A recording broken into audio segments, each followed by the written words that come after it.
semuanya, kita di sini akan membahas materi tentang perubahan lingkungan. Sebelum memasuki materi tentang perubahan lingkungan, pernahkah kalian melihat gambar seperti di bawah ini? Ya, itu adalah gambar dari ribuan ikan yang terkena dampak dari pencemaran air. Ternyata pencemaran air ini memiliki dampak yang signifikan ya terhadap kematian ikan dan dapat menyebabkan perubahan lingkungan yang luas. Nah, apa sih perubahan lingkungan itu? Perubahan lingkungan adalah terganggunya keseimbangan lingkungan karena adanya faktor alam maupun manusia. Faktor yang pertama adalah faktor alam. Faktor alam merupakan perubahan yang terjadi secara alami dan terjadi sejak zaman bumi terbentuk.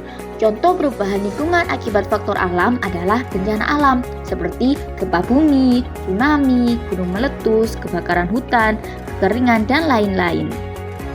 Dan faktor yang kedua adalah faktor manusia. Perubahan lingkungan akibat campur tangan manusia itu berkaitan dengan kegiatan konsumsi dan segala aktivitas manusia yang terjadi. Nah, manusia melakukan segala cara untuk memenuhi kebutuhan hidup, sehingga beberapa hal tersebut dapat berpengaruh terhadap ekosistem di sekitarnya. Contoh faktor perubahan lingkungan yang disebabkan manusia adalah penebangan hutan, perluasan lahan pertanian, industri pabrik besar, dan lain sebagainya. Tentunya perubahan lingkungan memiliki dampak buruk bagi keseimbangan ekosistem. Berikut adalah beberapa dampak dari perubahan lingkungan. Yang pertama adalah kehilangan spesies dan keanekaragaman hayati. Perubahan lingkungan seperti pencemaran dan perusakan habitat dapat menyebabkan kepunahan spesies tertentu yang pada akhirnya mengurangi keanekaragaman hayati dalam ekosistem tersebut. Dan dampak yang kedua yaitu disrupsi rantai makanan. Ketika spesies tertentu punah atau populasinya menurun drastis, rantai makanan itu dapat terganggu, yang mana menyebabkan efek domino yang mempengaruhi spesies lain dalam ekosistem. Dan dampak yang ketiga yaitu perubahan fungsi ekosistem. Ekosistem memiliki fungsi penting seperti penyerapan karbon, siklus nutrisi, dan lain-lain. Nah, perubahan lingkungan dapat mengganggu fungsi-fungsi ini sehingga mengurangi kemampuan ekosistem untuk mendukung kehidupan. Dampak yang keempat yaitu ketidakseimbangan populasi. Pencemaran atau perubahan lingkungan dapat menguntungkan beberapa spesies sementara merugikan spesies yang lain, yang mana menyebabkan ketidakseimbangan populasi yang bisa merusak ekosistem. Dampak yang kelima yaitu perubahan iklim global dan lokal.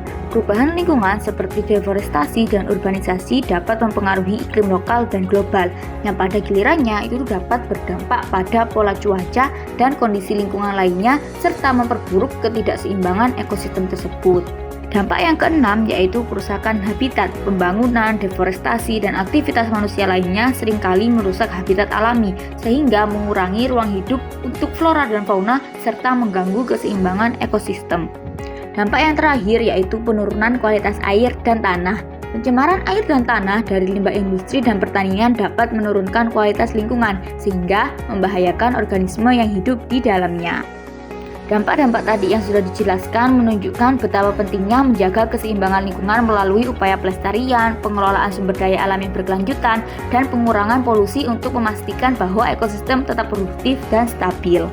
Mari bersama-sama melestarikan lingkungan dengan menghindari pencemaran dan menjaga bumi kita demi masa depan yang lebih baik bagi generasi mendatang. Mungkin cukup sekian yang dapat saya sampaikan. Sampai ketemu lagi dan terima kasih atas perhatiannya. Bye!